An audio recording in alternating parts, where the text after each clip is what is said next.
Do you remember Shapes? Yeah, me neither. I must have passed it up as just some cute and simple 2D factory game. But if you do remember, well, you know what's coming, so sit back and enjoy my review for Shapes 2. And big thanks to the devs for supplying this copy for review. So where to start? Well, the fact this sequel has had a full-blown galactic-sized graphics upgrade for one, gone is the calm and simple look of the original game. It's now been injected with colour and 3-dimensional goodness. And yes, you might think I'm shallow for enjoying games with a bit more graphically pleasing look to them, but that's just me. Gameplay alone is not enough. I need a game to be visually good too. And in this case, it's a bonus, because it means I'm coming into this game without any knowledge of the first one, which means everything is freshly experienced for the first time. Something I think will be commonplace, as people may have also skipped the first game or are just simply finding it for the first time. Now we have the obvious out the way, how does it play and what makes it good? And the answer is simple. Simple, untaxing, relaxing gameplay. It takes nearly everything about a factory game and makes it the simplest it can be. For example, there is zero need to remember complicated recipes. Just look at the picture. What you're making here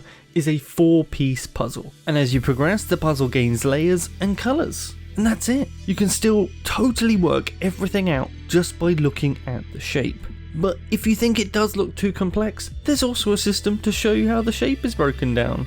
So you won't find resources like iron or copper here, no making wire to then make electronics to then make tools. You just deliver shapes to the great wormhole in the centre of the map.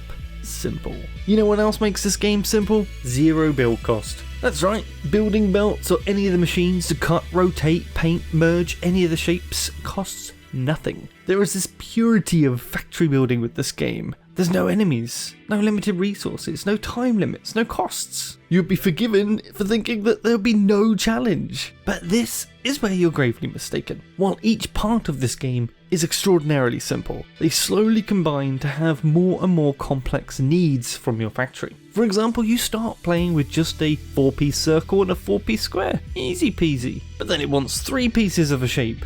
So you have to cut some in half and in half again, and then merge one piece back, while keeping all the amounts balanced. And then there's mixing squares with circles. And before you know it, your entire starting area is getting eaten away by a huge factory. But not to worry, as soon as you start working your way through the list of objectives, you will gain points to unlock more tools and options for existing tools. Where before you'd have to rotate 3 times, now you can rotate the other way, or do a 180 twist in one move. There's always something to get you to always be building and rebuilding your factory. And it's not just chasing efficiency, but reclaiming the limited building space. This is shown best when completing the game's larger milestones. No longer are the large majority of your factories needed, and thus the game will let you select everything that is connected to a point you select, and click, it's gone, ready for the next challenge. By this point, you would have realised the map for this game, well, it's a little on the huge side. And it's filled with colours to use and all manner of mixed shapes to use as is or slice up to take the parts you need. But getting things around this huge void of space will involve mega conveyors, and then after a bit of time,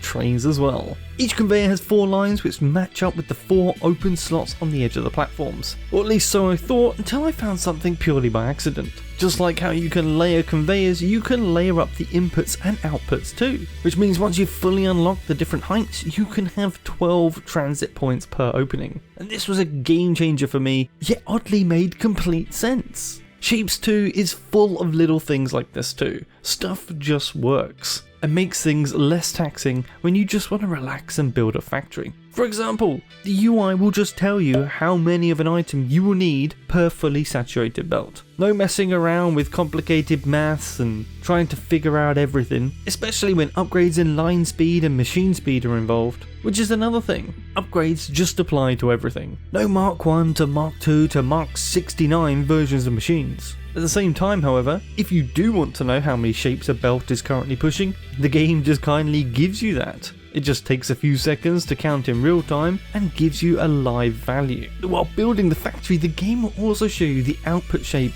of each open point you have so far, so you don't have to track what you were dealing with, and if you end up making a mistake and finding it flicking between multiple shapes, well, you can just clear a selection of belts and let them repopulate once you fix the problem. Another useful feature is just copy and paste. You can just select any amount of your factory and either cut or copy it to somewhere else. And this has come in clutch so many times already when I've just needed to nudge a factory over a notch or two. And if you want to scale up, well, you can use it there too. If you've built something on its own platform, you can just straight up copy the platform and all the factory components on top of it wholesale and just paste it as many times as you need. But you will also eventually make a mistake. Paste the wrong thing over an existing factory, hell, even delete a massive production line by mistake. But there's no problem here though, you can just undo it with, you guessed it, Ctrl-Z. And now I want quick undo features in all my factory games. Okay, so I may have been lying about the fact that there's no limits.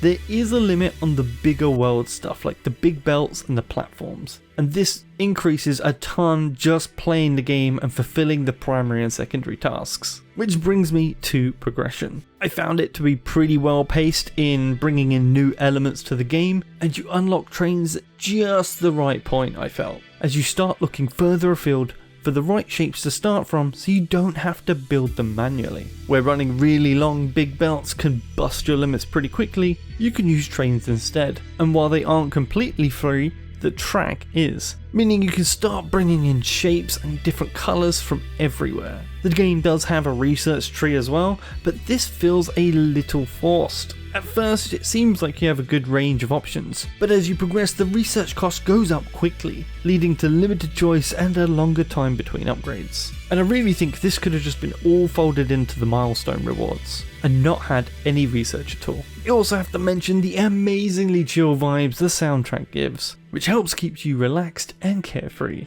Not only that, the devs have kindly added options to include the original game's soundtrack, just by owning the first game. Not only that, if you wanted to, you can also just limit it to playing those older tracks. So big kudos here and a little treat for the existing fans of the game. Little things like this really show the character of the devs behind the game, and I really wish more would do things like this. It's really nice and deserves a little bit more attention. So with such stress-free, user-friendly gaming, with this sort of soundtrack, you will end up losing entire hours, evenings, and even days playing this game. It's just so addictive. Not only that, I think this may even be the perfect game to introduce someone to factory games who hasn't played them before. It has plenty of complexity through depth of play without the hindrance other factory games have, like remembering the best recipes or using massive factory calculators. It's just not needed here. Yet this is still as fun as those competing games. And I know I'm not a factory gaming expert. Clearly, if you've ever seen my hilarious first time Let's Play of Satisfactory. But you know what? Most people aren't either. And nor do they have the time to sit there and research everything that most factory games need. And I think this is where Sheeps 2 excels. It gives you complexity without being complex. And it's immensely satisfying. Now I could go further into the depth of what else the game can offer, but I don't want to spoil the discovery process for you. So if what I've said here has whet your appetite, you will find a link to the Steam page in the description, and the game will be priced at the values on screen now. They also have a supporter edition available which comes with an extended soundtrack, and fancy train track loops and twists for your visual enjoyment. Not only that, both editions will have a 20% launch discount, so what are you waiting for? This game has completely won me over, so why not just give it a go? I'm certain you won't regret it. And with that, I'll see you in the next one. Kenator, out.